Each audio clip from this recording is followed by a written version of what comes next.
Okay, so last time we were talking about Kabbalah and Halacha and Kabbalah.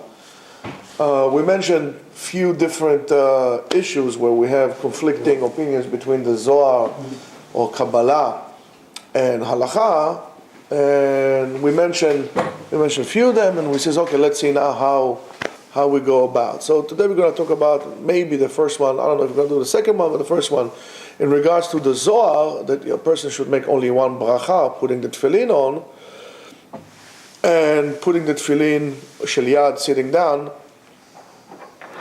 and tefillin shel rosh, standing up. Okay? So the Tur brings in halachot tefillin, a machloket between the Rif, Rashi, and the Rosh. If we make bracha on tefillin, do we make one bracha, or we make two brachot? The Bet Yosef brought from the words of the Agur on they brought some of the Rishonim.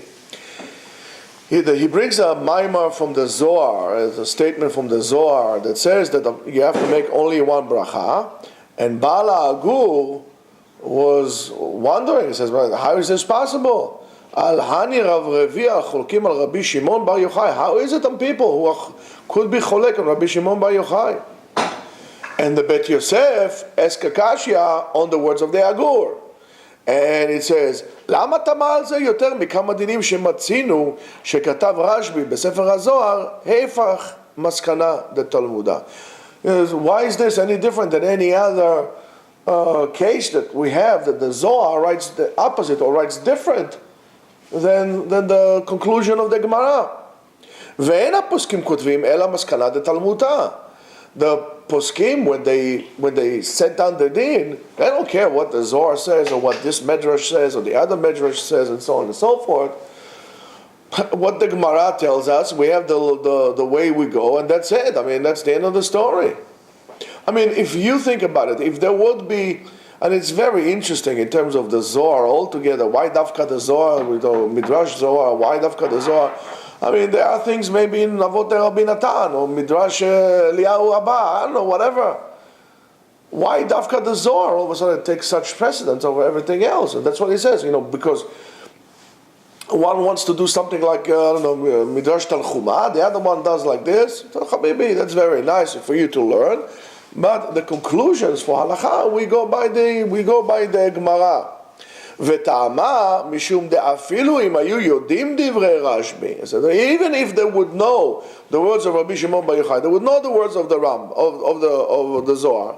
לא הבו חיישילה במקום דפלג התלמודה דינן. They would not be concerned. In other words, according to the Bet Yosef, when there is a machloket poskim in a halachic matter, how to be posek, and they have conclusions, or they have proofs from the conclusion of the sugya that we have, or the topic that we're doing on the Gemara, you can bring a proof against them from the words of the Zohar.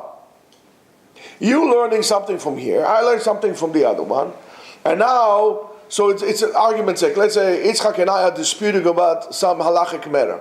So I bring a proof to my opinion, Yitzchak brings a proof to his opinion, and basically the discussion is with us. Now, if Ze'ev wants to join in, you have to use the same arguments in terms of the source of the Gemara. You can't bring me a proof from the Zohar. Sorry, you can't do that. If you want to talk about machloket ha-mekubalim between the Ramak and the Ari, or between the Ari and the Rambam, okay, so it's similar. It's the same thing, but here we're talking halacha. And halacha we derive from the Gemara. We don't derive from the Zohar. And since it's a machloket between the Shas and the Zohar, and in machloket kazot, in such a machloket, halacha always like the Talmud, like the Gemara, and not like the Zohar. It's very simple.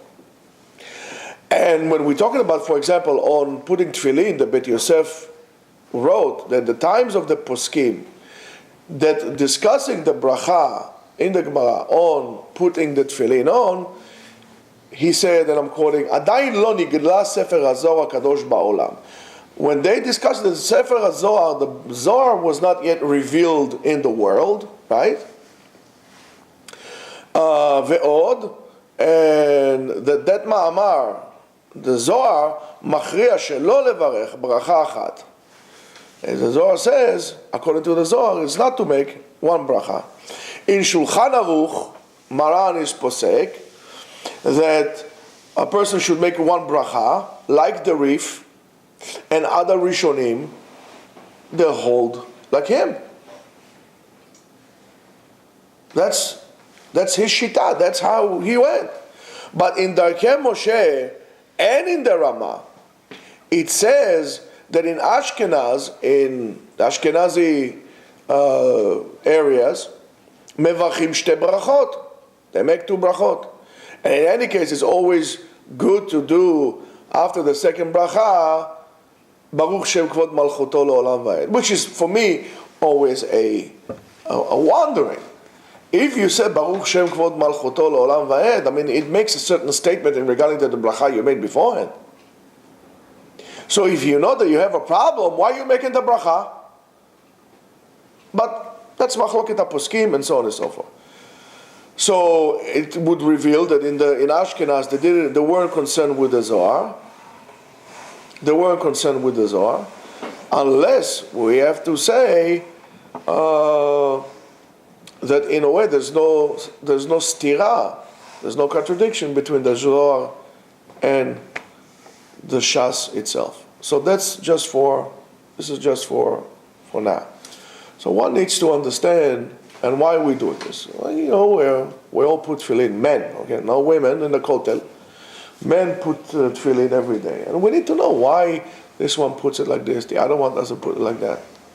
And it's very nice that we learn the halacha. We learn the Mishnah Berurah, we learn the Yalkut Yosef, and we're learning this, and we're learning that, and so on and so forth. However, if you really want to understand why are you doing what you're doing, and why Sfaradim do something different than Ashkenazim, and Ashkenazim do something different than Sfaradim, the best place to look for it is in the Bet Yosef. Look at the Rambam, look in the Bet Yosef, and understand. And therefore, I do encourage you to take a topic, whatever topic that will be. It could be tefillin, it could be, don't take something major like Shabbat, Take a small halacha like tefillin, bracha or tefillin, argument's sake. And find the sources in the Gemara. Learn a sugya. Find the source in the Gemara. Just do that section. Go to the Rambam, do Bet Yosef, and now you'll have a beginning of an understanding of why you're doing what you're doing. Let's see further tomorrow, Be'ezrat Hashem, hopefully, or next time, when we're talking about putting tefillin on Yom Tov, and so on and so forth. But this is in terms of tefillin, making one bracha, making 2 brachot, and this is for today. All right.